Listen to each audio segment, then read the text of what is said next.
Okay, while the first video uploads, I'm going to go ahead and start recording second video. I'm going to try to get through seasons 3, 4, 5, 6, the Day of the Departed special, and season 7. I think I can blast through them a lot faster because the first few seasons have very foundational lore. These seasons do not. But this is what I consider to be the second era of Ninjago, because obviously it got canceled after season 2. And the reason I cut off the second era after season 7 is because the Lego Ninjago movie releases after season 7. And I'll probably talk about the Ninjago movie at some point too, but just so you know, just so you're aware, the Lego Ninjago movie, which is called the Lego Ninjago movie, has nothing to do with the show. It is a completely different continuity. It is actually the same continuity and franchise as the Lego movie with Chris Pratt in it. So it's inspired by Ninjago. It is not actually a part of the series, and it actually takes very little inspiration from the show as a whole. It uses the characters, but changes them a lot. So that's why I cut it off at season 7, though, because post Lego Ninjago movie, the characters in the show actually change to be more like their movie versions, which is weird. I'll talk about that when we get there, though. Era 2. Season 3 is called Rebooted. Season 3 starts kind of a new trend of every season picking a ninja and making that season about that main character. And the reason it does this is because this point in the show, we have 5 ninja, the core 4 and Lloyd. We have Nia is Steel Samurai X. We have Master Wu. We have Dareth, the brown ninja. We still have Masako. Garmadon's maybe dead because the Overlord was destroyed. But we have a lot of characters, and they're just going to keep adding more each new season. And so they pick one of the main cast members and sort of make the development about them. So the first thing we need to note is that the ninjas still don't have any elemental powers, because they gave it to Lloyd to become the Golden Ninja. Lloyd, however, is still the Golden Ninja. And even though in Season 1, he was not the person who defeated the Great Devourer, he did stop the Overlord. And so he is lauded as, Ninjago City's great hero. The season is called Rebooted, and that name is twofold. First of all, the series was canceled and then came back. Even though it's not actually a reboot, it's just more seasons. It's one meaning of it being called Rebooted. But second of all, it takes on a very futuristic technological theme. Each season from here on out will have kind of a theme to it, and this one's is technology, robots, stuff like that. So even though this setting originally was very fantasy, the more and more we go, the more kind of futuristic elements, sci-fi elements are added into it. And there is a brief bit of exposition at the start of this season. Oh, also, they changed the episode format. Instead of being 12 episodes, they're now 10 episodes apiece for, all the way up until season 7. Excuse me. So we go into it. They explain that the city was rebuilt after the Overlord's attack, and it was spearheaded by a man named Cyrus Borg. Another great example of how Ninjago names things, because in the season all about robots, the main guy's name is Cyrus Borg, like Cyborg. Anyway, fun fact about him, he's wheelchair bound. His legs don't work. So, very inclusive, even in 2014. So he spearheads Ninjago's rebuilding. And do you see that glow? What is that? Oh, it's a book. He builds a big tower in the middle that he runs Borg Industries with. He's basically like Steve Jobs if Steve Jobs wasn't an asshole, because he's not the villain. Anyway, Lloyd still has his Golden Ninja power and is riding around in these cool vehicles and is being the hero, and the other ninja kind of get regular jobs and shit. Which is kind of funny because they don't have elemental powers, and there's no real threats for them to face. So they kind of start leading a semi-normal life.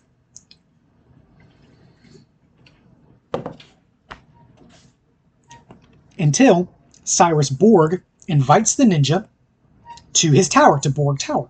And they're very excited about this, especially Jay, who I mentioned in the first video I was going to talk about this, and I feel like now is a good time to talk about it.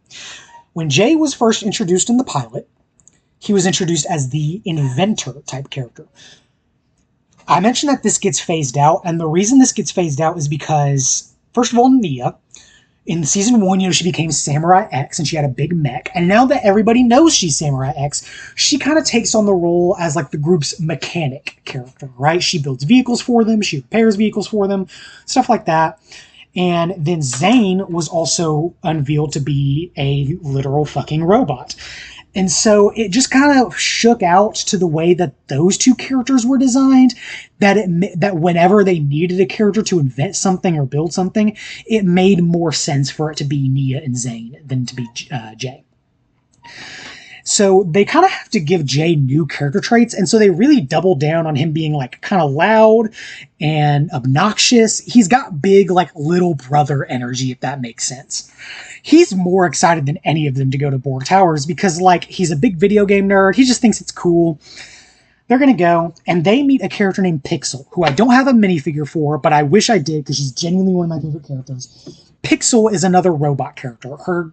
It stands for something. I don't remember what it stands for, but she is essentially Cyrus Borg's like robotic companion character. And unlike Zane, who is basically just a person who happens to be made of metal, she sticks to her programming. And I guess it is worth mentioning with Zane, he does have programming because once he flips his memory switch, he remembers his father. This is in season 1. He does remember his father. His father built him with the Prime Directive to protect those who cannot protect themselves, which is what a ninja is all about. And also, Zane's father is dead. And in order to not live with the grief of his father dying, his father intentionally flipped his memory switch off. And that's why he had no memory of being a robot. Anyway, so they go into Cyrus Borg Tower. They're taking a tour of the place, looking at all the cool robots and stuff. And Cyrus Borg, like, really quietly is like, "Look, man, I don't have time to fucking talk, but nothing is what it seems. Trust nobody. Get the tech blades. Please, God, save me." I'm not going to go super big into the plot's details anymore because it's less foundational, but essentially, the overall plot of this season is that when the Overlord was defeated last season, and they built Borg Tower where he was defeated, he somehow became a computer virus in the code of Borg Tower. So he's like, the Overlord has been kind of like running Borg Industries from within and kind of holding Cyrus Borg as a figurehead hostage within his own company. Genuinely one of the best plots of the whole season because they kind of like slow burn the reveal. They have this guy who's like serving like in a mysterious robe, like get the hard drive before the ninja can get to it and like take him and help him enact his plans. So like the ninja get the tech blades and are going to go use them to wipe the hard drive and clear the Overlord from the hard drive. But this mysterious guy takes it before they can. Also, Master Wu gets captured. The big army for this season are Nindroids, and Nindroids, a portmanteau of ninja and android. Eventually, they start calling Zane a Nindroid as well. But this army of Nindroids are like black. They have very like exposed wiring. It's very cool. And they're really tough. They're really hard to beat. Yada, yada, yada. The ninja take the tech blades. They try to stop the Overlord. Lloyd realizes that he can't really do it on his own, and so they go back to the Temple of Light on the Dark Island and undo that whole bell thing and give the Core 4 their elemental powers back. So now they can like blast fire and lightning and everything. And Lloyd's powers, he like can shoot like blasts of green from his hands. Now is as good a time as any to talk about Lloyd's element. All the other elements make sense, right? Fire, ice, earth, lightning, even though they're not really elements, they make sense. What the fuck is Lloyd's element? They clown on him a lot. Sometimes they call his element energy, which I think makes the most sense, but also with some of the new Dragon's Rising lore, it kind of doesn't anymore. Sometimes they call it life, which I personally don't like, because there's other elements. I'll talk about the other elements later, but there's other elements that I think make it so that calling it life is weird. But the argument for life is also that if you take the first letters of lightning, ice, fire, and I don't know where I put my coal, and earth, L-I-F-E, they spell out life, so that kind of makes sense. The Ninjago movie, even though it has nothing to do with the actual show, it does have a really funny bit where Wu is explaining to all the ninjas their elements. They're like, fire, lightning, and Lloyd's like, okay, Uncle Wu, what's my element? And Wu was like, green. And Lloyd's like, green? That's it? And he's like, green. It's really funny. But basically, the best explanation for it is it's just kind of like raw energy. Kind of like in D&D, when you deal force damage, that's kind of what I imagine. It's just like kind of like raw magical force.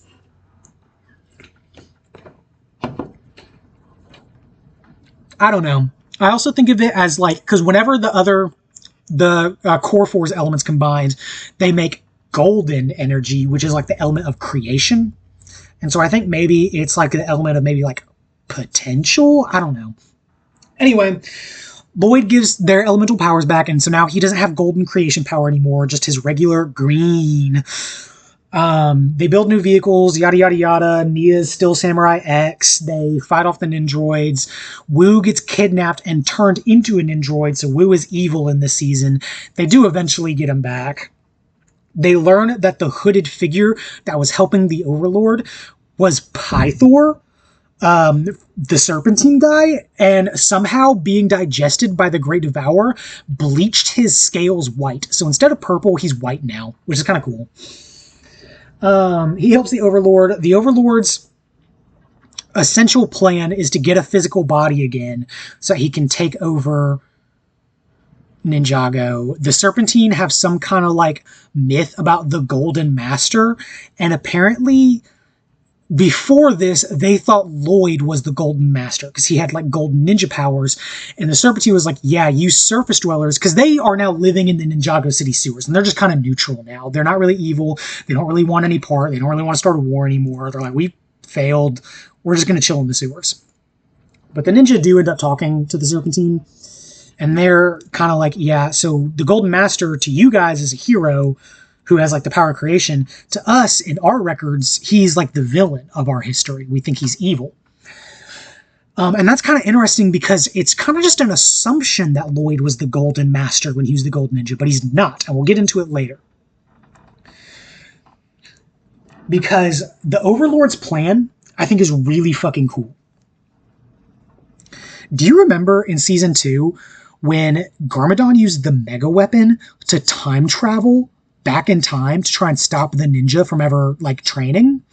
And the way they stopped him was by launching the Mega Weapon into space in the past. The Overlord builds a rocket ship and has a bunch of ninjroids blast off into space to get the Mega Weapon. I thought that was such a cool plot point, because like I was not fully sold on them changing it from like a very fantasy setting to a very like tech setting, but having the ninja stow away on a rocket ship and navigate going into like fighting in space, I thought was a really fun episode. Because obviously Zane's a robot, like they get stuck, they have no suits, they can't get into the actual main chamber of the ship. Zane's a robot, so he goes out and has to like, it's a really good episode. It has a lot of really good action scenes where they like almost get lost in space. But anyway, the Overlord gets the golden weapon. He ends up melting it down to create golden armor and uses the golden armor, which again has the power of creation, to create a new body for himself and becomes the Golden Master. He's the main villain of this. He has kind of like a cool... Dang it. It's a bug.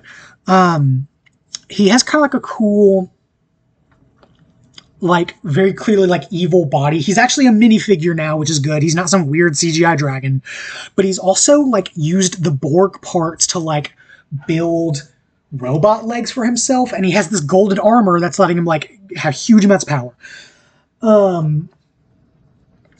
A couple of the only really big plot point that I want to talk about too is that Pixel analyzes Zane and finds out the reason that he's so like human-like and lifelike is that he has like they call it his heart, but it's like his battery that is, she calls it like a unique energy source that makes him the way he is. Pixel gets like destroyed. I don't really remember in what fight she gets destroyed in. It was by Ninjroids. And Zane is like, no, Pixel! And he takes out half of his heart, his little battery, and puts it in Pixel, and it gives Pixel, like, free will and sentience. And Pixel, from that point on, is like, frequently joins the main cast of Ninja. Not in every season, but does frequently. She actually just recently made her return in Dragon's Rising, so I'm very excited about that. And her new Dragon's Rising design is so good. It's like a white, like, mech suit with lavender in it. It looks so good. Anyway, and they end up being romantically involved because they're cute like that. So the ninja fight the Golden Master Overlord or whatever. Zane ends up sacrificing himself. He like grabs 2 prongs of the golden armor and manages to kind of like disrupt it, which gives the other ninja like the time and the opening they need to finally end the fight. But Zane dies when this happens. Like, the show is for kids. It's rated like youth 7, I think. So they can't show a lot of violence. That's why their martial arts spinjitzu makes them like little animated tornadoes, because they can't really show the ninja beating people up. Like, Kai has a sword, but he can't stab anyone. It's a kid's show. And also, like, Kai can shoot fire from his hands, but they can't show him using that on people, because you can't show people burning alive in a kid's show. So most of the time when he uses his power, it's like to light up dark caves and stuff like that. So, but Zane fucking dies. Anyway, the point I was going with that is that a lot of times they'll have characters die, but not really. But sometimes the characters do just straight up fucking die. And Zane died. Like, it wasn't a fake out. He died. What ended up happening was it kind of teased that the factory in Borg Tower, well, what it teased was Pixel was in Borg Tower, like dealing with some Borg records, and she was like, wait, what is this? This can't be. And it kind of like softly implies that Zane's consciousness, like digital consciousness, is still in the Borg Tower systems, kind of like the Overlord was, and he's building himself a new Ninjroid body with their like factory. But it doesn't show anything of that. It kind of like leaves it on a cliffhanger. At this point, I want to stop and give some overall like viewed thoughts of it as a whole. Pilot season was all over the fucking place, but overall one of the best seasons. Season 1, still one of the best seasons. Again, it was very rough around the edges because of how new Ninjago still was, but I think it still holds up as one of the best seasons. Season 2 is a fucking mess. It's the last season I watched as a kid. Starting season 3, I didn't watch as a kid. This last month is the first time I watched season 3 and on. Season 2 is a fucking mess. I kind of remembered it being a fucking mess, and even watching it now as an adult, like, yeah, it's dumb. It's really poorly written, I think, and poorly animated. Season 3, I liked it way, way better than I thought it was. Still, even right now, probably one of my favorite seasons in the whole series. The plot was really good. It did a really good job of introducing more sci-fi elements to the show, which is something the first 2 seasons struggled to do, right? Because they had their weapons make planes and motorcycles and shit. But, like, even though they were magic, they still kind of felt weird and out of place for a sci-fi setting. And then, like, season 2 tried to pivot hard back into fantasy, and it felt weird because they were still using, like, mechs and stuff. Season 3, right from the beginning, said, in the wake of the Overlord's attack, we had like a technological renaissance, and this is where we're at now. And it's really cool because it makes Ninjago City kind of like this Tokyo analog for the setting, where they're very technologically advanced. They're like building like sentient robots and stuff like that. But there are still outskirt villages like Jamonikai that aren't fully up to the times. Like, they'll maybe have like a cell phone or whatever, but like there's still definitely parts of the world that are like that. And because it's a recent technological boom, a lot of like ancient, magical, mystical stuff still exists within the setting. So I really like season 3 for how well it introduced sci-fi aspects. I really like what it did for Zane. Because one of the last seasons is them like putting a statue up in honor of Zane, which I really like, and they call him the Titanium Ninja, which is kind of cute. I like what it did for Lloyd. Lloyd kind of having this moment of like giving up his ultimate like hero powers to empower his teammates. It really showed that he's grown into his role as the Green Ninja, because obviously in the first two seasons, it was taking on this role of the core four and Nia and Wu training him. But now he's kind of really stepped up to his role as the leader of the ninja, which I really, really liked. And is also why I think they changed the thing from the pilot that I mentioned when I was talking about the pilot, where I swear to God, the original airing said Cole was the leader. I think they changed it on subsequent airings because they introduced Lloyd into the series, and they are now gaslighting us into thinking it never happened. But that's admittedly kind of a conspiracy. Anyways, overall, I think it's a solid season. It's short, it's sweet. The space episode is way better than it has any right to be for an episode where ninja go to space. Way better than it has any right to be. Season 4 is called Tournament of Elements, because we're at a point where seasons have names. And this season, I would say, if anybody, focuses on Kai, but you could also make an argument it focuses on Lloyd or Zane. In the wake of Zane's death, the ninja disband. They fully disband. They all get other jobs.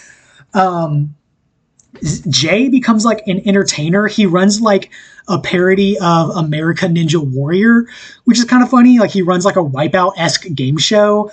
Kai, I don't remember. There's a few different points in the show in different seasons where they get regular people jobs. I don't remember what Kai's was in this one.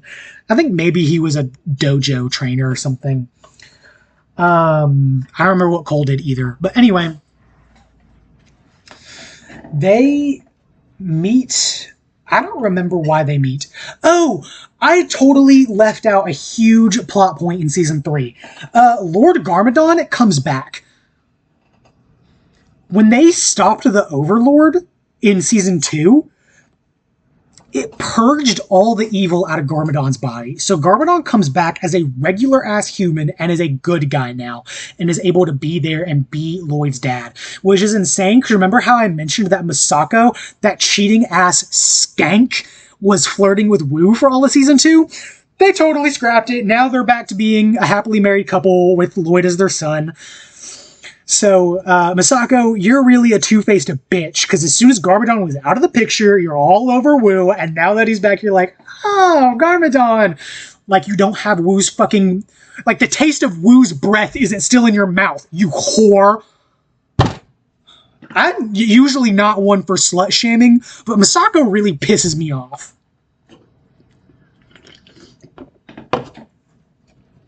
Season 4, Tournament of Elements. This one is not one of my favorite seasons, although in retrospect, I like it more than what I thought I liked, how much I thought I liked at the beginning. Because it sets up some more pretty foundational lore for Ninjago, I think. So basically, they get brought together because there's this restaurant called Chen's Noodle House or something. And Lloyd wants to get the team back together. And so... Oh, hang on. One moment. Sorry, I'm having my weird burp hiccup things because of the soda. Anyway, Lloyd is now under the tutelage of his father, who they're calling Sensei Garmadon. Also, at this point in the show, they call Master Wu Sensei Wu, but later they changed to calling him Master Wu to be a little more culturally sensitive, and so I tend to call them Master instead of Sensei because I kind of like it better. But anyway, so Master Garmadon, who is just a regular-ass person, purified of evil, is kind of coaching Lloyd through getting the team back together because it's been, I think they say it's been a year. And whatever, the death of Zane hit them really hard, so they didn't do their ninja hero work for a bit. But Lloyd thinks that Ninjago still needs them and that it dishonors Zane's sacrifice to hang up their ninja masks, basically. So Lloyd invites them all to a restaurant called Chen's Noodle House to eat some noodles and talk it out, hash it out. And they're all kind of like not ready to do it. And then they find in the back alley, they find a poster that says, Zane is still alive. If you want to find him again, come to this spot on the docks alone. Just you four. You four being Kai, Cole, Jay, and Lloyd. And so they go, they sneak out. Lloyd sneaks out away from his mom and dad. His dad fucking figures it out and goes with him.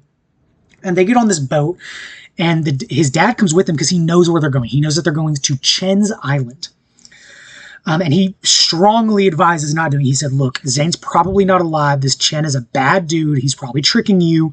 I wouldn't suggest you do it. And Lloyd looks at them and says, no, we have to do this. If there is even a chance Zane is alive, we owe it to our brother to look for him.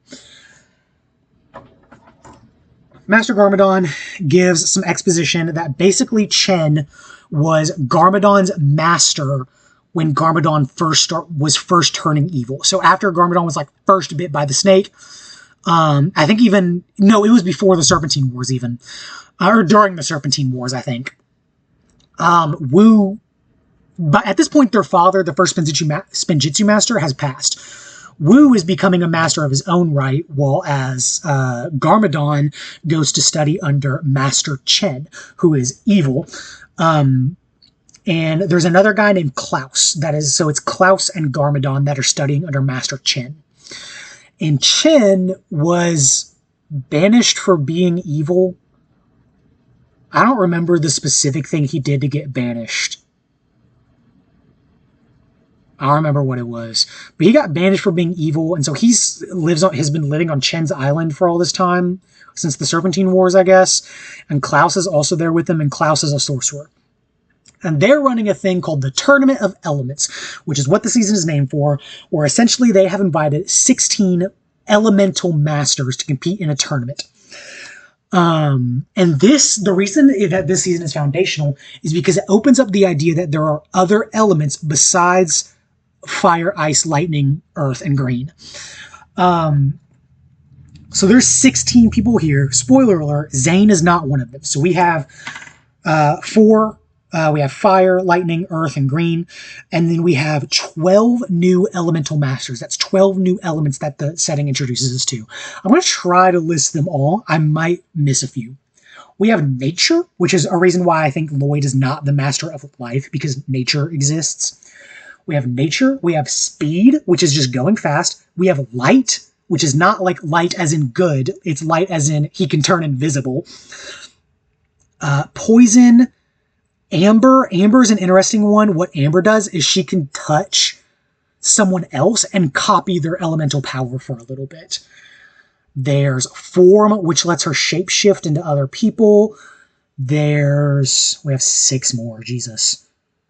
There's smoke, which lets him like turn into smoke. There's shade, which lets him teleport through shadows. There's sound. There's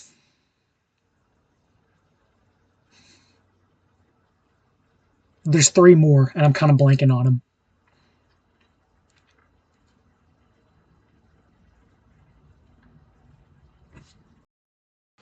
I looked it up. The 3 I could remember are metal, mind, like he can read people's minds, and gravity, which lets him like fly.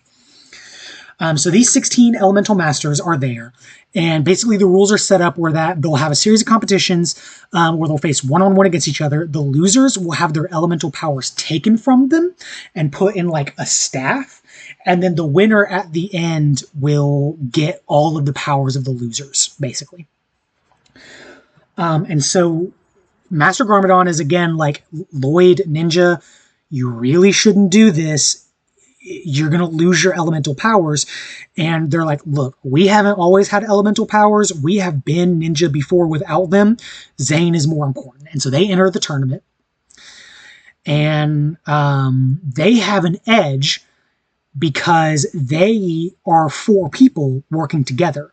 None of the other elemental masters were already allied with each other. So having 4 people together, one, it gives them an edge, because that's 25% of the roster that are already friends and working with each other. But 2, it puts a giant target on their back. Almost every other competitor wants to kick their ass so bad because they're allied with each other. But they don't really care about winning. They're just trying to stay in it long enough to figure out where Zane is. They know he's somewhere on the island. There's also really quickly some other exposition where Garmadon explains that any of Chen's students have a purple snake tattoo on their back, and he shows them theirs. I'm going to kind of speed through some of the plot.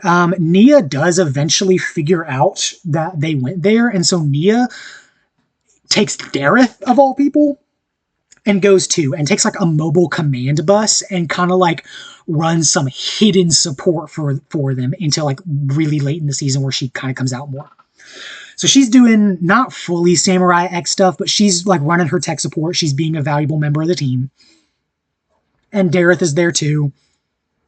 Love you, Dareth.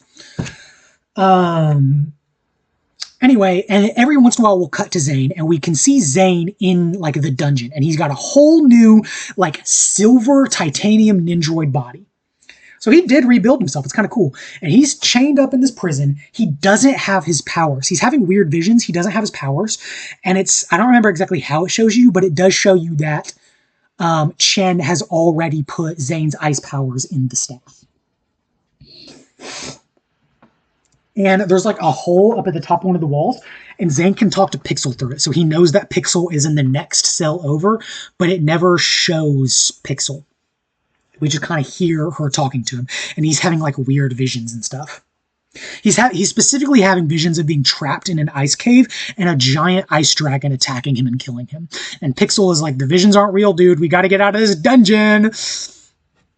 Anyway, they do a bunch of games. I'm not going to go into what all the games are, but the first person to lose is Cole. I don't remember how, but I do remember he's the first person to lose. And I do want to say, Cole gets fucking shafted. For most of the season, they give Cole no character development. When they do, it is in service of a different character. And how I mentioned that every season kind of focuses on one character. You want to know what you want to know what the first Cole-focused season was? Season 13. It took 13 seasons to have a Cole season. And it wasn't even that good. I love Cole, but they really fucked him over. They didn't have any good ideas for him, and so they just never did anything with him. I do like him more in Dragon's Rising, which is the sequel series. He's still underused, but I do like him more. So anyway, Cole is captured, and they find out that... Oh, remember the restaurant they met in earlier was called Chen's Noodle House?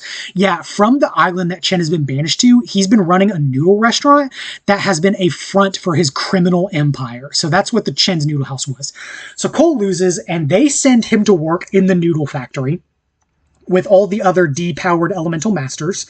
So him, Cloth, the master of Earth and shit like that, are working to make noodles and can't really figure out a way to break out.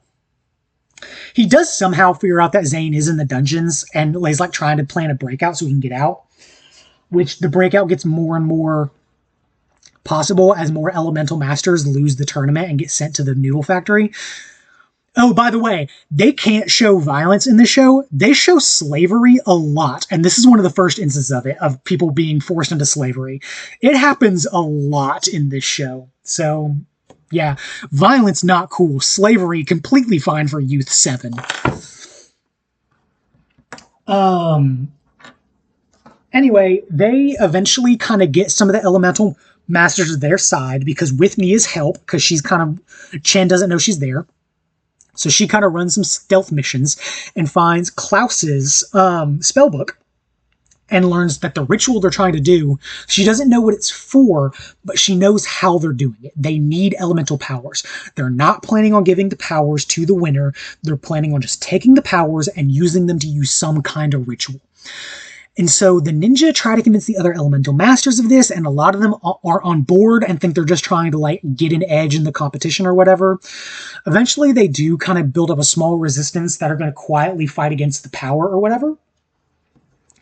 But they learn that Chen has a mole.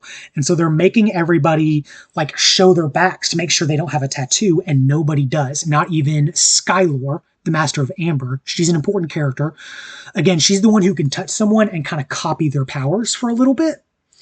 And the reason she's important is because Kai likes her. Kai has a crush on her.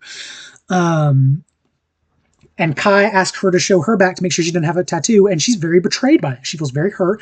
So she finally shows her back and is like, yeah, see, I don't have one, bozo.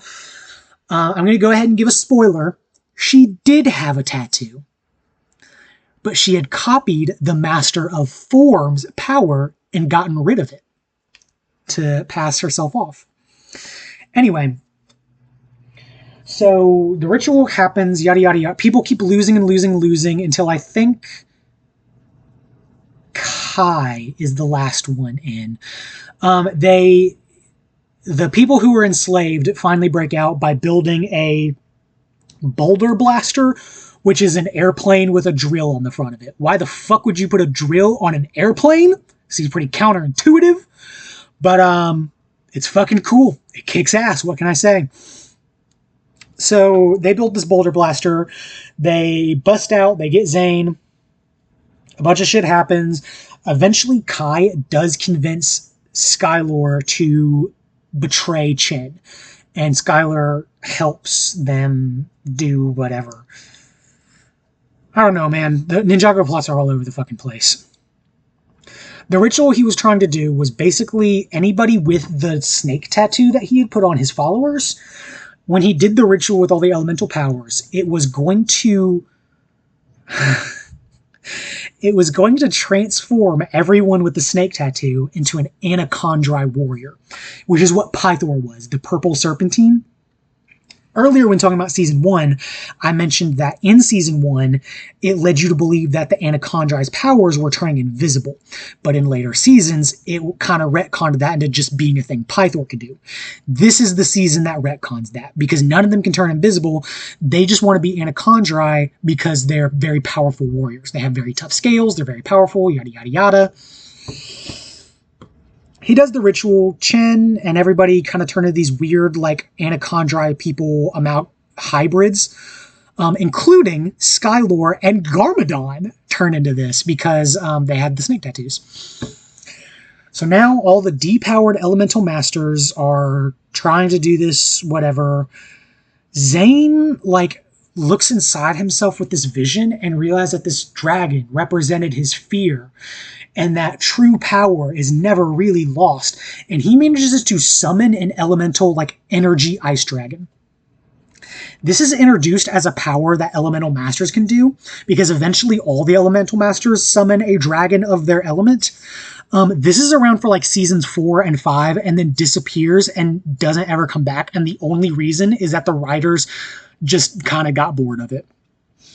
But for a couple of seasons, and presumably still now, they could summon energy dragons.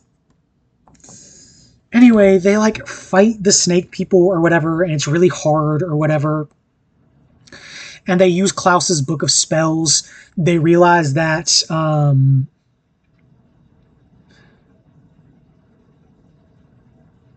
on, I need to remember what happens. Okay, I kind of vaguely remember what happens. The Anacondri thing is temporary. They have to keep re-upping it. And they read in the spell book, this is the bad guys, that they need essence of an actual Anacondri to make it permanent. The only living Anacondri is Pythor. Nobody really knows where he went since the end of Rebooted. They end up finding him. I don't remember how this happened. I really don't. But somehow Pythor got turned little. A couple of inches tall. And I really don't fucking remember how this happened. I think maybe Klaus casted a spell on him and did it. I don't fucking know. But anyway, they use his sweat. They put him on a gerbil wheel and milk his sweat to make the transformation permanent. Or more permanent. Or complete or whatever. Like I said, I didn't like this season while watching it, but looking back, it's better in hindsight. But it's kind of fucking messy. Anyway, they decide that, they try to stop them from marching on Ninjago. They can't. They realize that they could use Klaus's spell book to banish them to, the Cursed Realm or something. I'm really trying to remember how the fuck this works. It was something along the lines of like they could bring something. I'm just about to look it up because I don't fucking remember.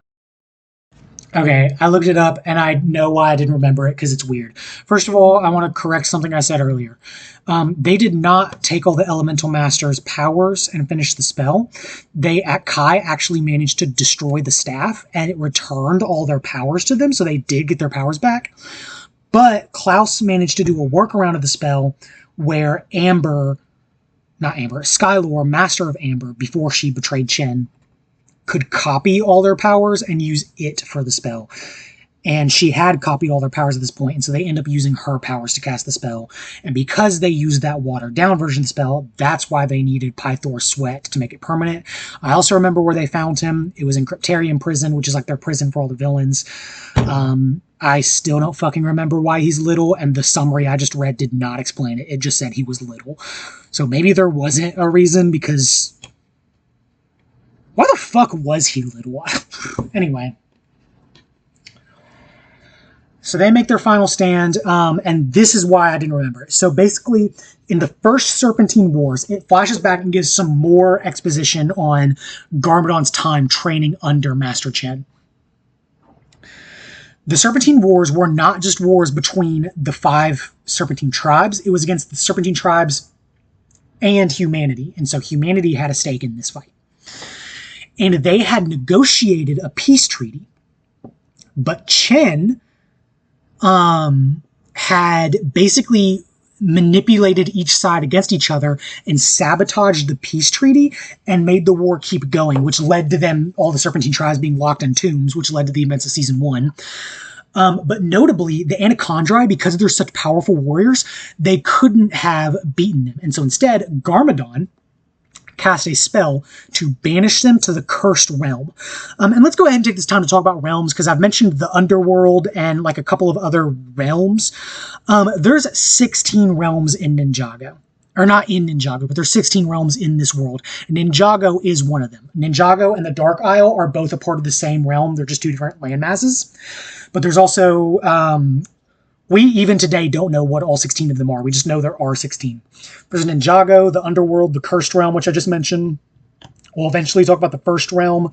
We'll eventually talk about the Realm of the Departed. We'll eventually talk about the Realm of Lee, the Wildness, the Realm of Madness, which is where Garmadon was in Season 1 when we went to go get him with the Traveler's Tea. There's a bunch of fucking realms. I don't know what to tell you. Anyway... The Cursed Realm is, I guess, where you can banish people to or whatever. But back in the first Serpentine Wars, Garmadon banished all the Anacondri generals there, which led to their army falling and Pythor eventually being the last Anacondri alive.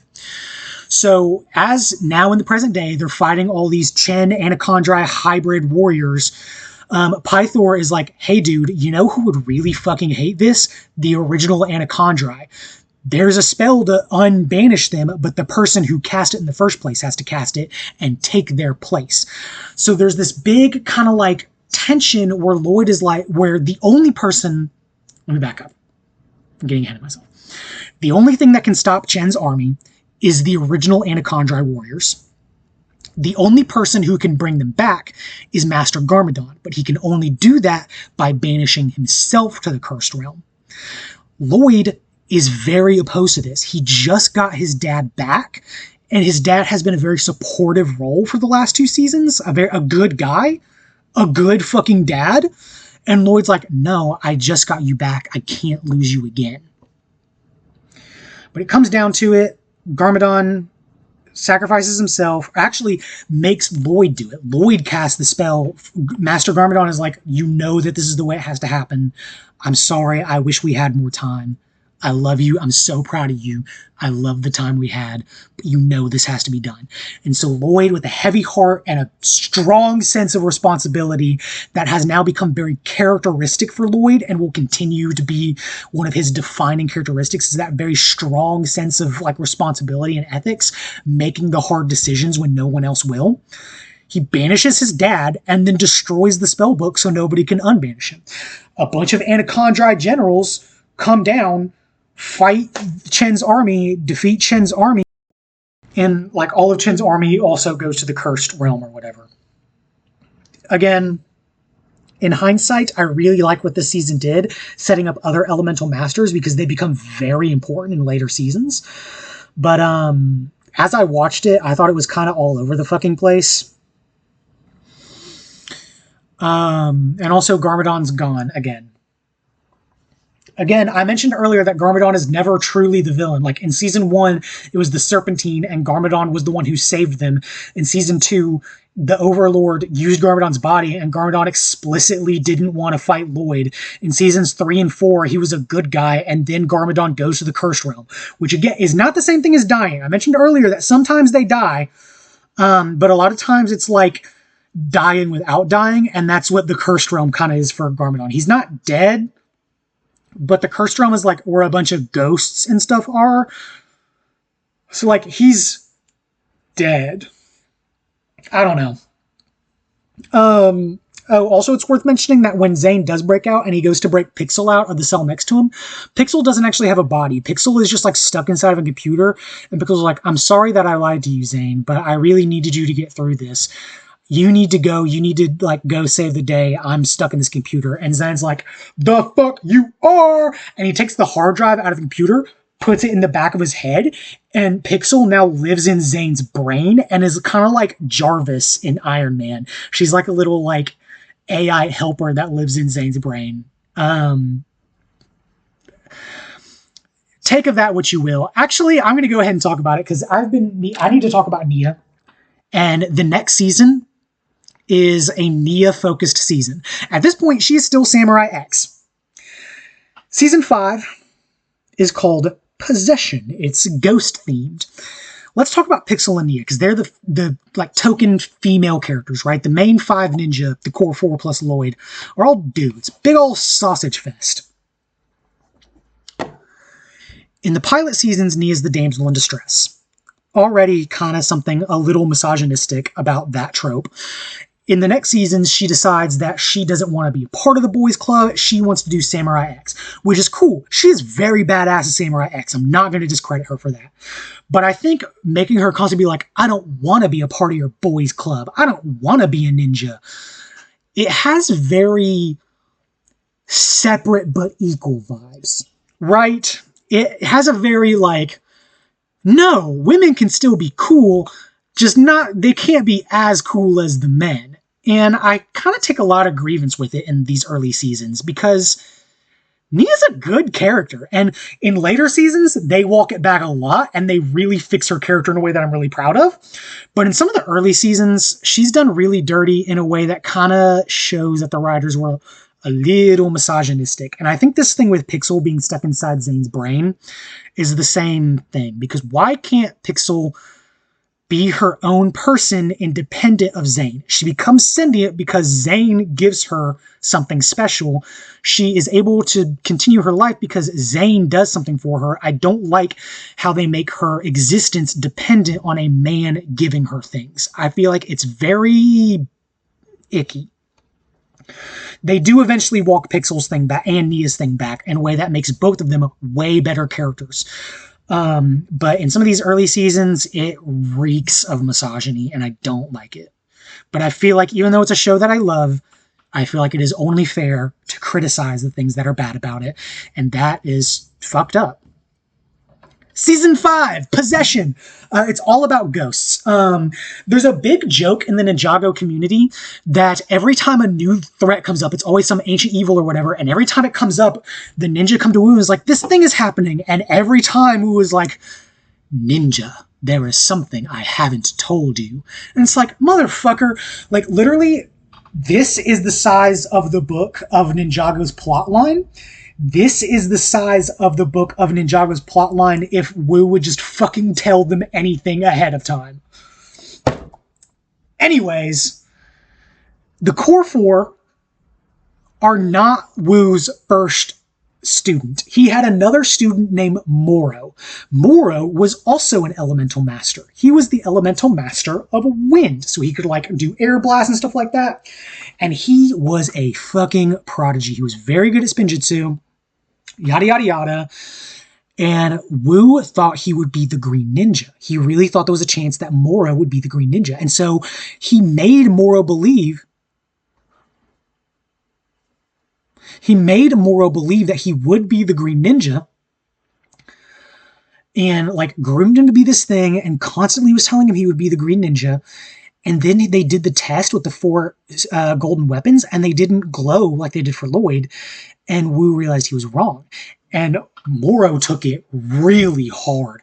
He basically said, Wu, you're a fucking liar. You lied to me. I hate you. I'm going to get my revenge on you. What Moro said was, I'm going to find the tomb of the first Spinjitzu master and get the realm crystal or whatever. And I'm going to really show it to you, bud. I paused for a little bit and kind of forgot where I was. But basically, Moro was like, fuck you, I'm going to go find the tomb of the first Spinjitzu master. And Wu assumes that Moro died doing this. And I mentioned that it's very rare that a character actually fucking dies. Except it's actually kind of not. It happens more often than I'm realizing. Because Moro did die. Moro, like, straight up fucking died. Like, in a later episode, it shows his, like, corpse. His Lego-ass corpse.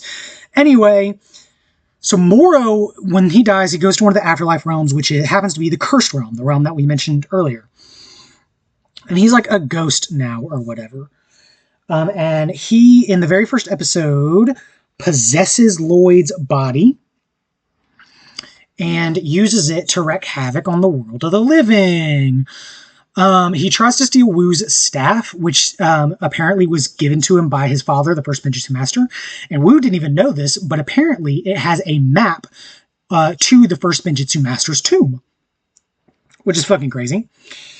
So Moro in Lloyd's body and a bunch of ghosts are trying to find this tomb, whatever. And it's just a race to follow the like clues and find it. Some interesting notes. You can fight Moro because he's possessing a mortal body. But some interesting notes is that the other ghosts, they can't fight because the ghosts are ghosts. So their punches and shit just go right through them. But there's some interesting lore where ghosts can go through solid objects just fine. But because water is a flowing matter, they can't go through water. And whenever they get hit by water, they die. Or not die because they're ghosts, but like they evaporate or whatever. And so Wu gives some exposition. Now that we have the exposition from Tournament of Elements on what an elemental master is, Wu drops some lore on Nia and tells Nia, listen, these people are elemental masters and that's fine. Elemental power passes down generation to generation. It's true that your father was the elemental master of fire, and that's who Kai inherited his powers from. But what you don't know is that your mother is the elemental master of water. And first of all, Wu, you misogynistic bitch, why are you just now telling Nia that she can be the elemental master of water? You knew that she was being Samurai X because she wanted to be a useful contribution. So why would you not tell her then and there, oh, by the way, if you want to learn how to use water powers, you can. But anyway, now that it's relevant because water is helpful against ghosts, now Wu tells her. Anyway. And Nia kind of doesn't take to it very well. She doesn't really want to be a ninja because, again, kind of this weird thing where they wrote Nia to not want to be a part of a boys' club. They want her, she still wants to be Samurai X. She likes being Samurai X. And I think that there's something to be said about her being comfortable as Samurai X and her liking what she does and what she built for herself rather than relying on a power that she didn't even know she had. But also, I don't like that she was so like, no, I don't want to be like the boys. I want to be cool in my own way. That's not as cool as the boys, but is still cool. It feels like the ninja version of the fucking Pink Gap, right? Like, I don't know. I thought it was weird. but she doesn't take to it very well. I'm going to briefly talk through some of the plot. There's 3 steps to finding the Tomb of the First Spinjitzu Master. The first one is learning a technique called Air Jitsu. And the thing, it's printed on Wu's staff. So they like coat it in flour and make an imprint, and that's how they know this. And both Moro and Wu and the ninja know this. So the first thing they need to do is find the Scroll of Air Jitsu, which is essentially like a variation of Spinjitzu that'll let them fly. If you're thinking, hey, why wouldn't they just use the elemental dragons from last season to do that? Fuck if I know. And if you're wondering if they ever use Air Jitsu again after the season, fucking no, they don't. Or at least it never looks the same. They have kind of brought it back, but it's more like they don't call it Air Jitsu and they don't really reference it, but it's more like in the newer seasons, they just kind of make it so when they do Spinjitzu, they can jump really high now. I choose to believe that it's Air Jitsu, because why the fuck would they unlearn it? Anyway, they go to this guy named Ronan in the town of Styx, which is like a pagoda town built on top of the water.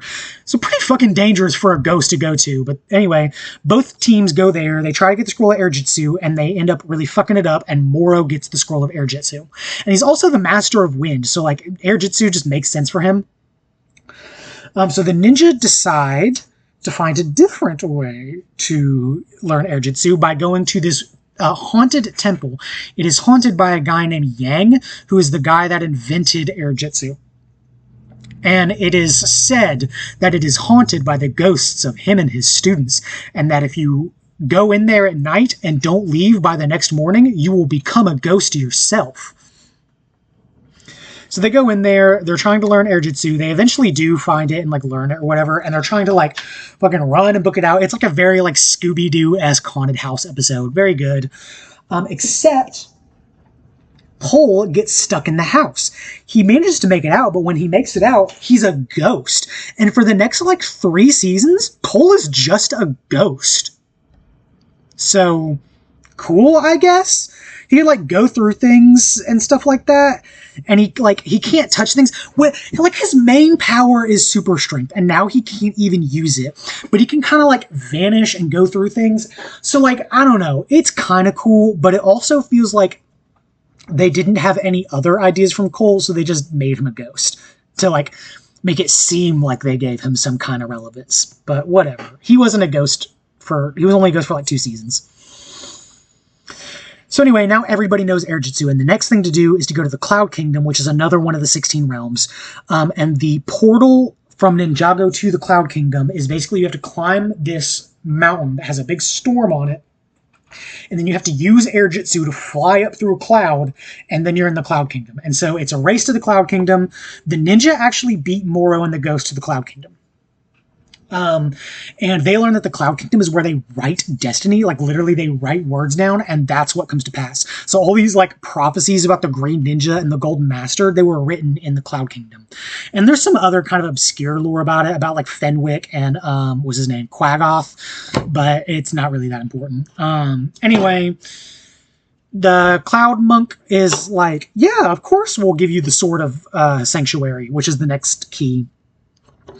And he takes him into this waiting room, and then a monster fights him in the waiting room, and then they find out that Moro already had a deal with this ghost, or with this monk, where they were going to write the destiny that Moro wins. And I don't remember what the monks fucking got out of it, but they got something out of it. Anyway, so Moro gets the Sword of Sanctuary or something like that. The way the Sword of Sanctuary, what it does basically is if you look in the reflection of the blade, you see what happens like a couple of seconds in the future.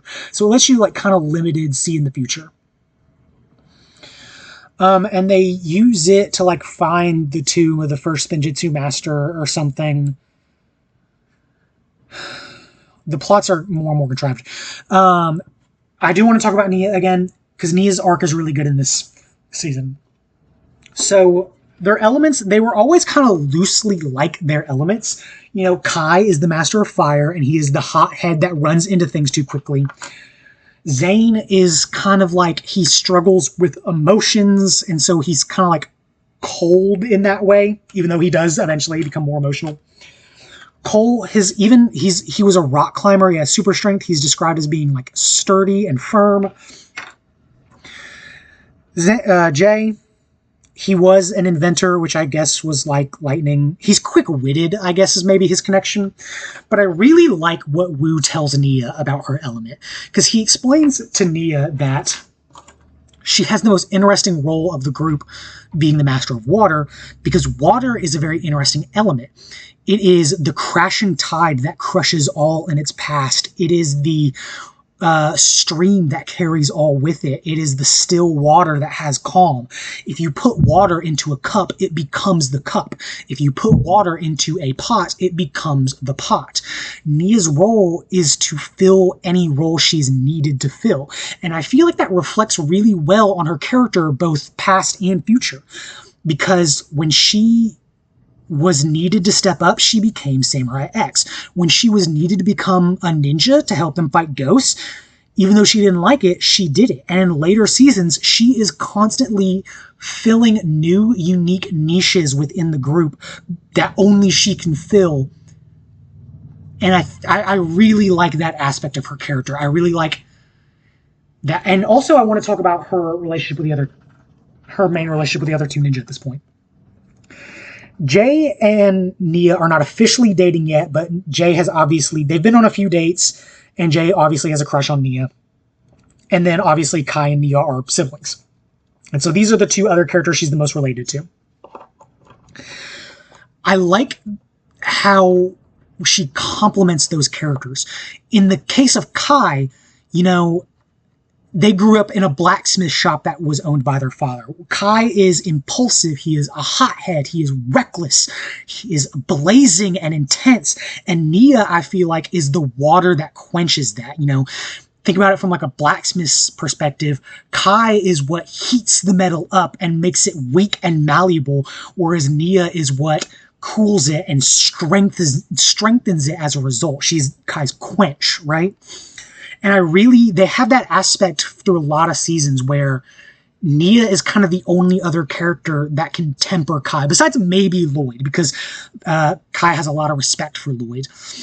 But I do really like that aspect. And then Nia and Jay have a really fun aspect where if electricity gets in water, water is a very good conductor of electricity. And I feel like in that same way, Nia is constantly empowering Jay to be a better version of himself.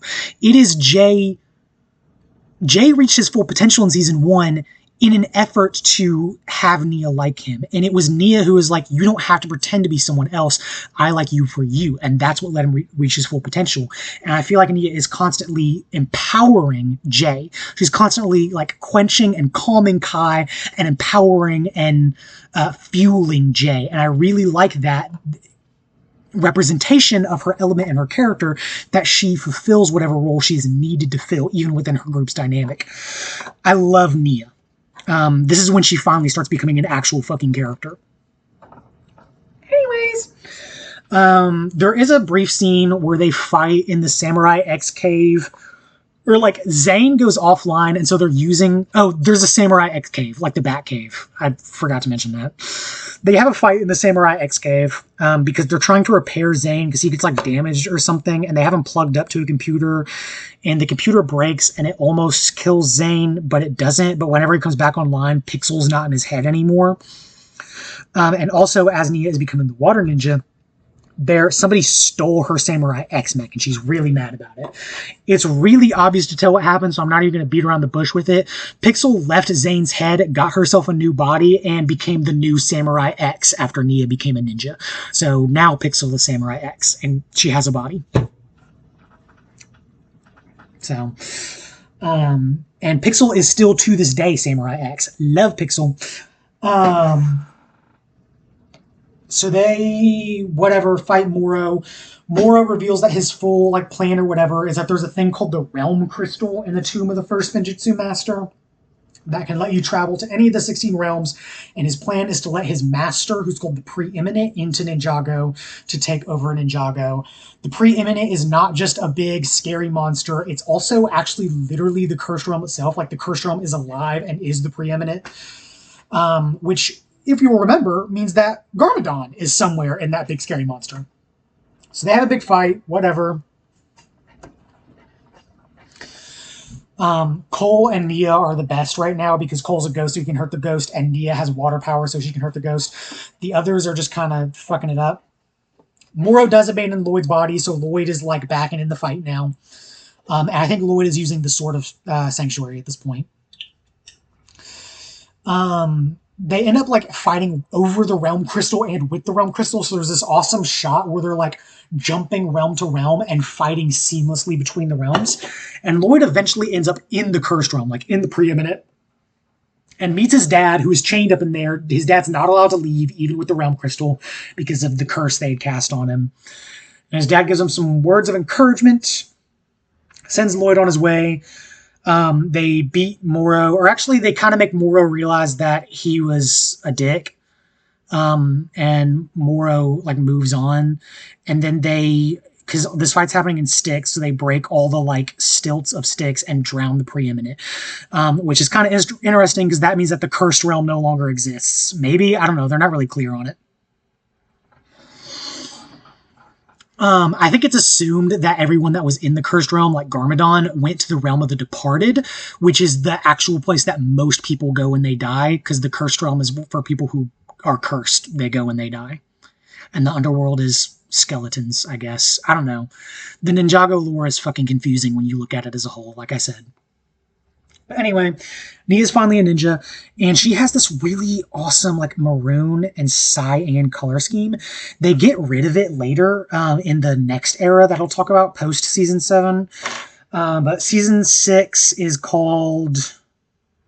What the fuck is season 6? Season 6 is kind of another Nia season. It's mostly a season about Jay, but it's about Nia and Jay's relationship. This is the season where they officially start dating. And it's also a kind of weird season. Oh, let me, first of all, season 3 rebooted, very good, very solid. Season 4, Tournament Elements, was kind of all over the place when I'm watching it, but I do really like it now because of how much it did for the series as a whole. I think Elemental Masters was a good move for the series as a whole. Possession, it was okay. It was just kind of boring. None of the fights were very interesting. The plot kind of didn't make a lot of sense because was Moro's goal always to get the realm crystal? Like, why did he want it when I get why he wanted it when he was dead, but why did he want it when he was alive? Oh, never mind. He thought the preeminent could make him the Green Ninja or something. That's why he possessed Lloyd. He just wanted to be the Green Ninja. And that's why he turned good, because he realized Lloyd was a pretty good Green Ninja or whatever. But it was just kind of boring. I don't know. Like, it was okay. I liked Nia's arc. Everything else was just kind of like, it was mid. It wasn't bad. It wasn't good. It was just mid. Skybound, a lot of people say that this is a great... Or actually, let me be more specific. This is a very controversial season. Season 6, Skybound. Some people think it's a great season, one of the best. Some people think it's one of the worst. I kind of constantly flip between the two. I like what they do with Nia and Jay. Almost everything else I hate. The villain is a guy named Nauticon. He is a genie.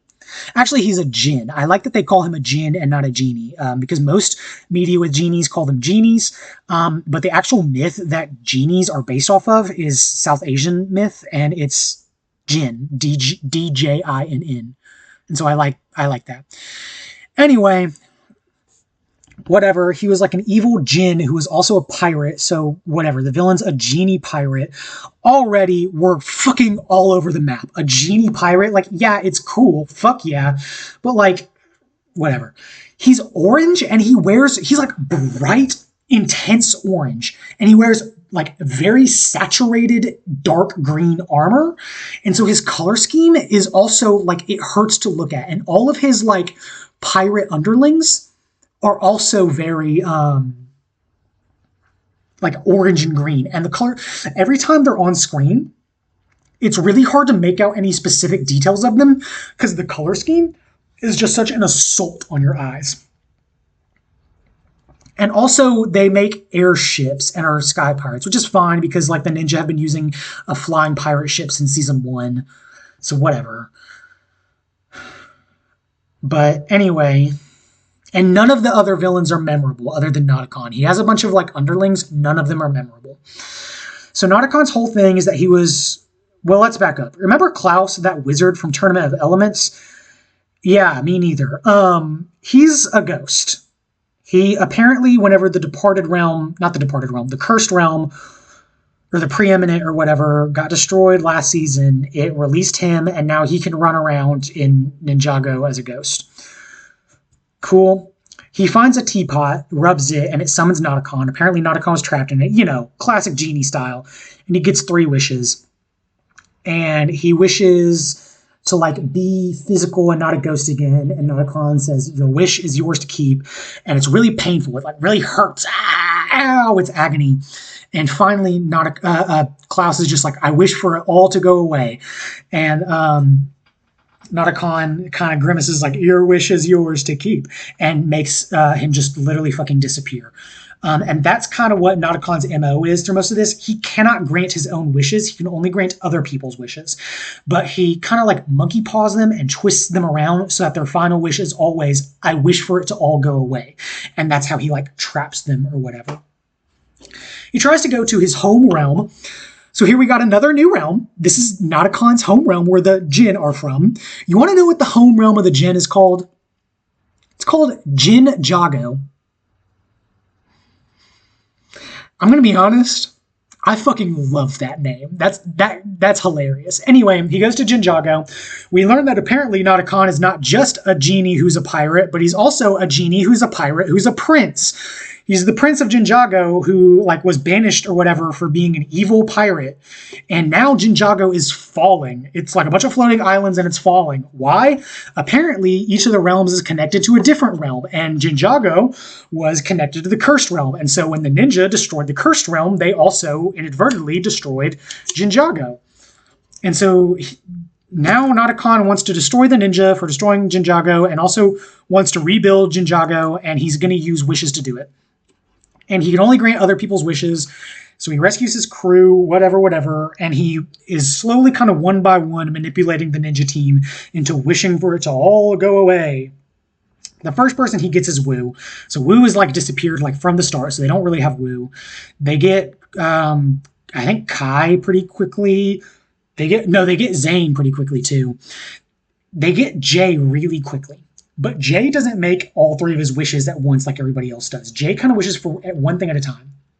The season opens with the ninja being famous. Not that they've saved the world a handful of times. They're famous. They've been doing press interviews. They've been doing shows. They do an educational kids show. And so they're being constantly followed by the paparazzi.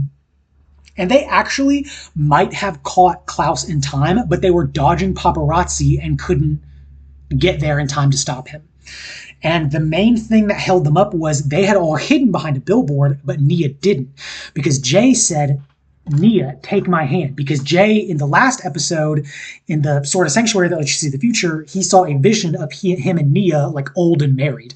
And so he has this idea that he knows him and Nia are going to end up together. And Nia detests this. Because Nia is finally a good character now. And so Nia is basically no, I'm not gonna date you just because you saw a prophecy of it. That's so fucking lame. And honestly, good on her. Because season 1 or 2, Nia would be oh, a prophecy? Okay. And just kissed him. Because she was a fucking cardboard cutout of a woman in the first 2 seasons. But in this one, she's no, I'm not just gonna roll over because you said you saw it in a vision of the future. Fuck that. And so Jay is to get her to hide behind this billboard with him, Jay is quick, take my hand, to pull her up to help her hide. And she interprets it as a hand holding thing. And she's no, I'm not going to take your hand. And even though I do that she's not going to date Jay just because she saw a vision of the future, I think it's fucking awful that the reason they get caught by paparazzi and the reason all this shit happens in the first place is because she can't realize that that's what he meant. Nia, you are so much smarter than that. But also Jay did kind of mean it like that, so I can't blame her too much. Anyway, so this whole season is kind of Nia really pushing back against Jay, and Jay constantly wanting to get with her. And so Jay gets caught by Notacon really early, but doesn't make all of his wishes one at a time. You can't wish for love and you can't wish for death, so Jay has to find another way very Aladdin style, has to find wishes to make Nia want to date her.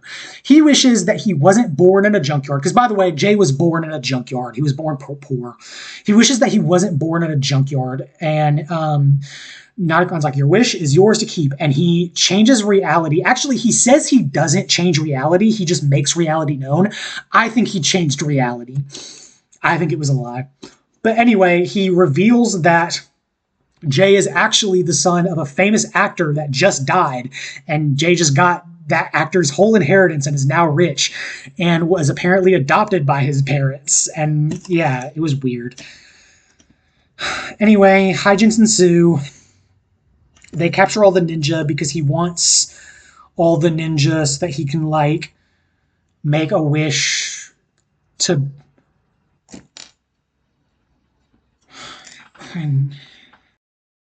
Okay, basically, Nadakon's using magic to steal chunks of land from Ninjago to rebuild Jinjago in the sky.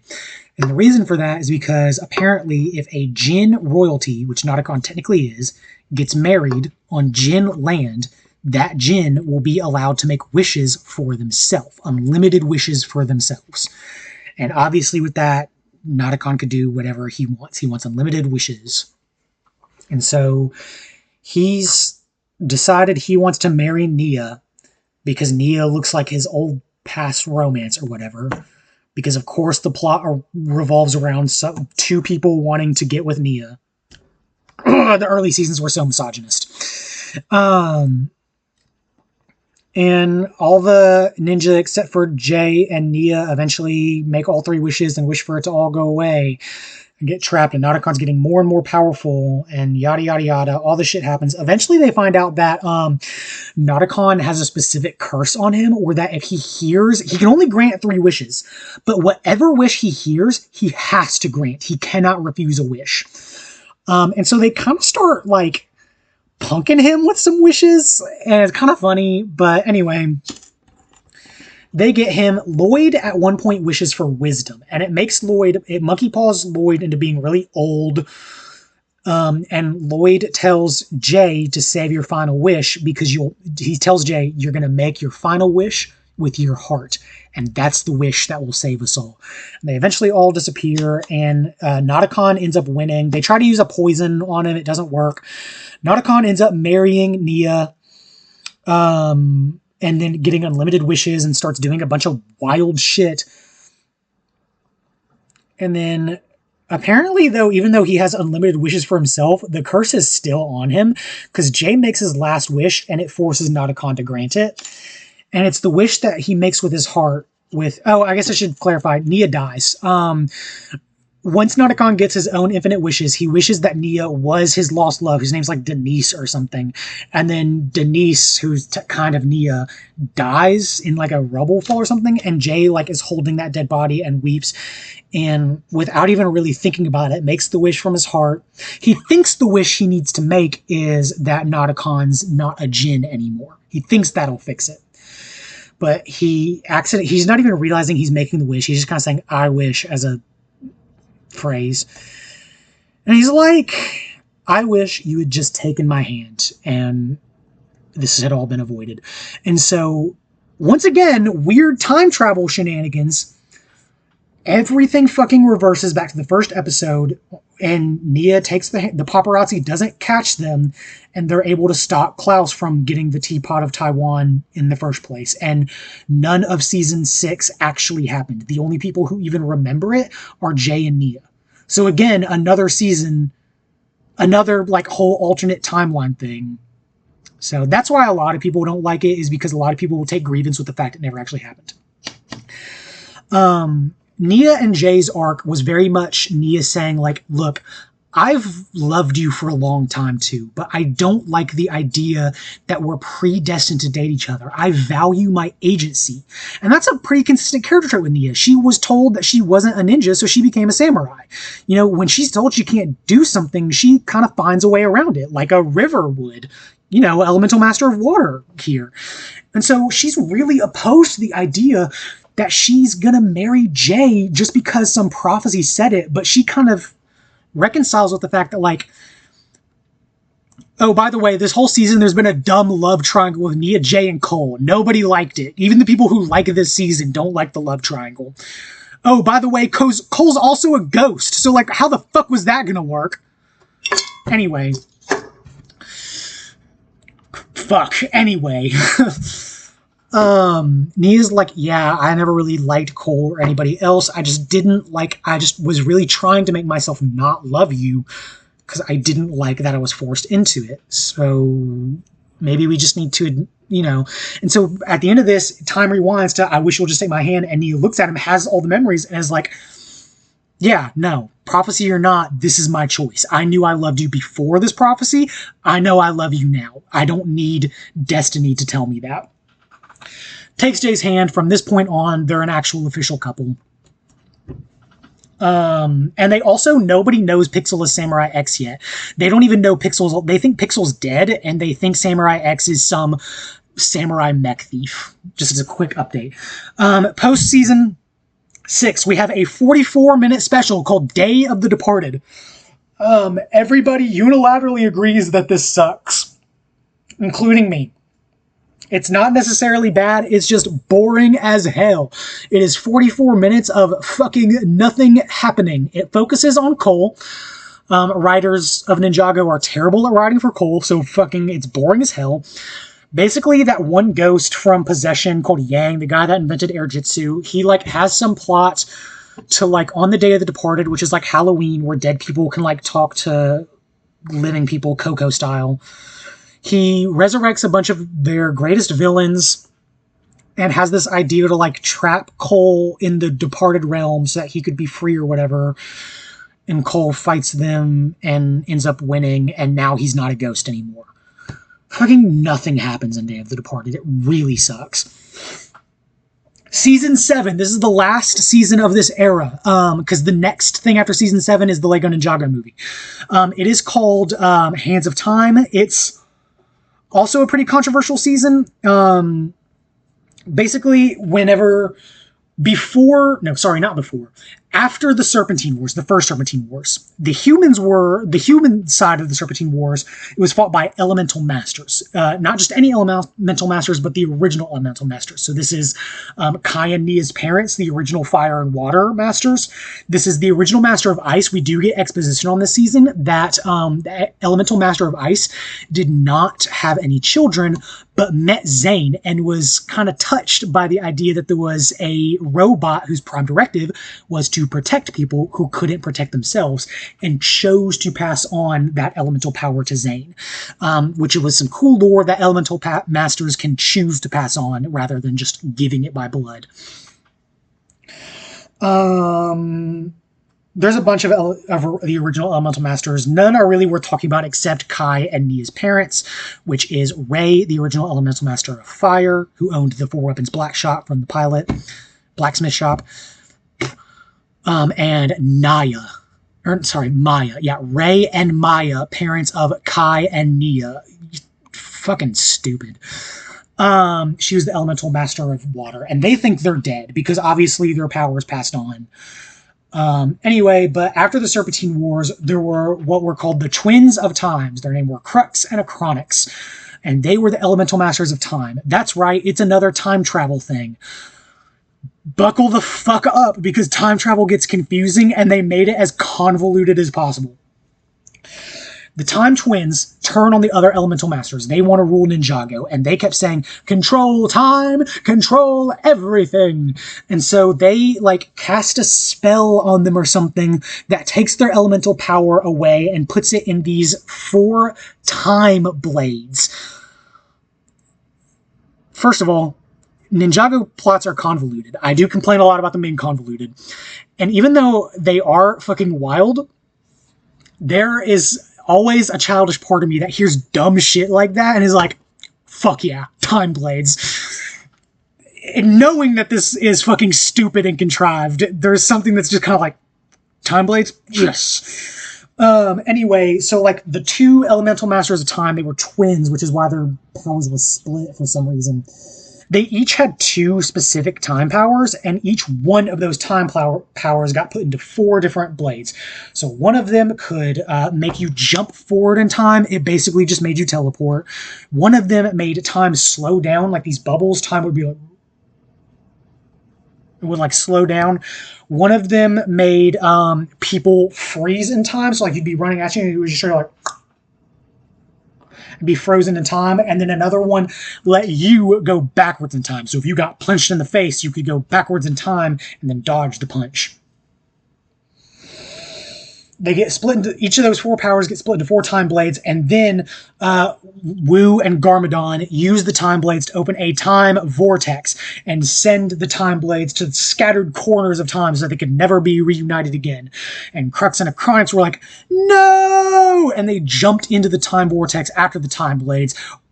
Have I said time enough yet? Yeah. And Wu saw in the time vortex, he saw a blimp going over the monastery, which somehow let him know that they would come out of the time vortex exactly 40 years later, which also gives us a good timeline of when the first Serpentine Wars. It was probably about 50 years ago. Anyway, so the season opens with Wu in the monastery alone because he doesn't fucking tell any of the other ninja. If Wu could just tell any of the other ninja anything just once, none of this shit would happen. But anyway, only one of the time twins comes out. Crux. He comes out, no time blades, fights Wu, they're fighting, Wu is winning, and then one of the time blades comes down. Crux grabs it, uses it, beats Wu. He hits Wu with what he calls a time punch. So just to catch us up so far, God, this is so fucking stupid. I love it. The 2 elemental masters of time, called the Twins of Time, had their power stolen and put in time blades. They were then scattered through a time vortex to different points in time. Then Crux, one of the masters of time, used a time blade to hit Wu with a time punch. This is the first episode. Anyway... more exposition shit happens. He learns that his brother Acronix actually went through the time vortex, and the point in time that he came out at was like 10 minutes later. It's like he jumps through the time vortex, all the elemental masters are like, well, good job, guys. And then 10 minutes later, Acronix comes back and is like, and so Acronix has been like alive and just laying low for 40 years. Through all the shit. And he has another one of the time blades. So at this point now, Crux and Acronix, Wu has been hit by a time punch, and Crux and Acronix have 2 time blades. They use, they create what are called Vermilion Warriors. This is where the original Serpentine lore gets confusing, because originally they, I remember, tried to say that the Serpentine were the progeny of the Great Devourer. Now they walk it back, because they're going to say that the Vermilion Warriors are the progeny of the Great Devourer, the direct progeny, whereas the Serpentine are just snake people that worshipped a snake god and had no physical relation. The Vermilion Warriors are snakes. Not snake people, they're actual fucking snakes, just like literal red snakes that slither on the ground. Are they giant snakes? No, they're regular size snakes. Are they magic? Not really, they're just snakes. If you're wondering how that makes them warriors, fuck, this is dumb. I love it so much, though. They're one of my favorite armies. Basically, they have this magic armor that they can build, that Acronix figured out how to build.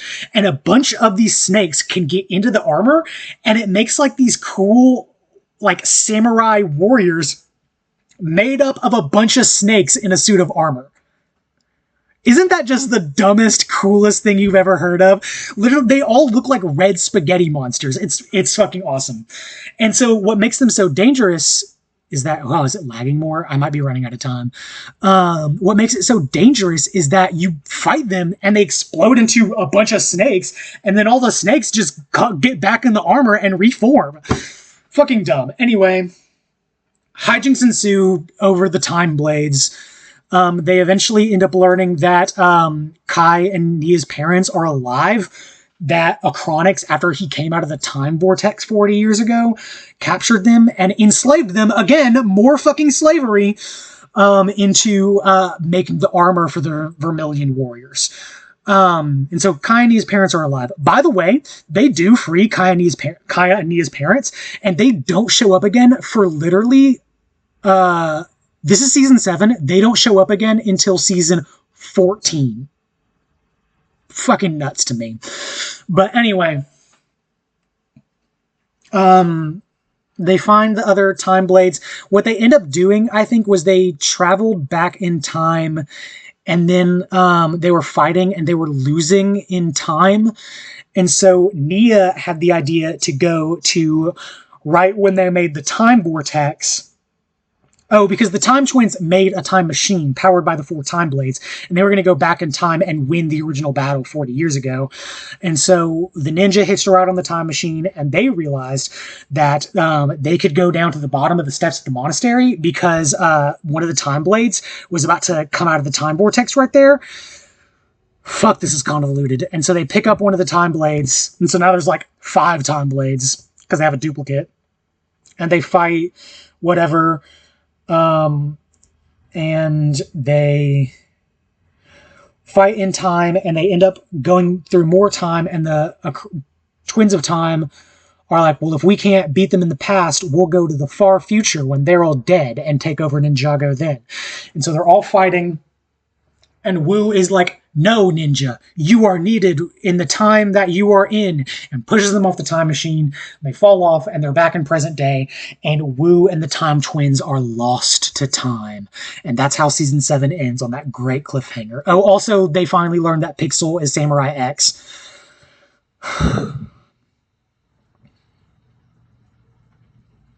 I didn't like season 7. I thought it was cool and like a very like, you have to understand that everything that's happening makes no goddamn sense.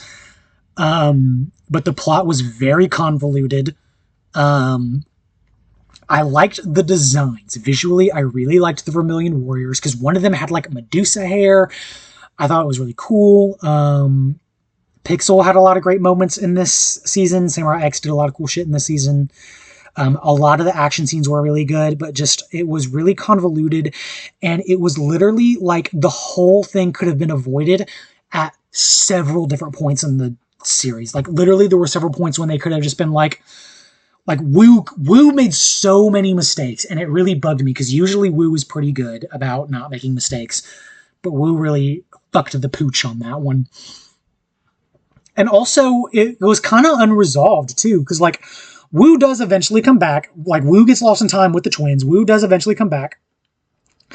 But they never bring the Time Twins back. The Time Twins technically never were, like, defeated or lost or imprisoned like the other villains. They just kind of got sent back through time, which is the same shit they did the first time, which led to this big problem, because instead of dealing with the problem, you just scattered them through time. And so now, sometime in the far future, they're going to try and do this shit again? And so I don't like how it left it unresolved. I don't like how it had almost no bearing on anything in the future. I will say that's not that season's fault. The reason it had no bearing on the future is because the Lego Ninjago movie happened right after this. And so they did a big redesign where they tried to make the characters more like the movie versions. And they made the plot focus a lot more on like a movie version of the plot. And so a lot of the stuff they set up with like the Time Twins being scattered, and their parents being back, just doesn't get brought up for a long ass time because of that.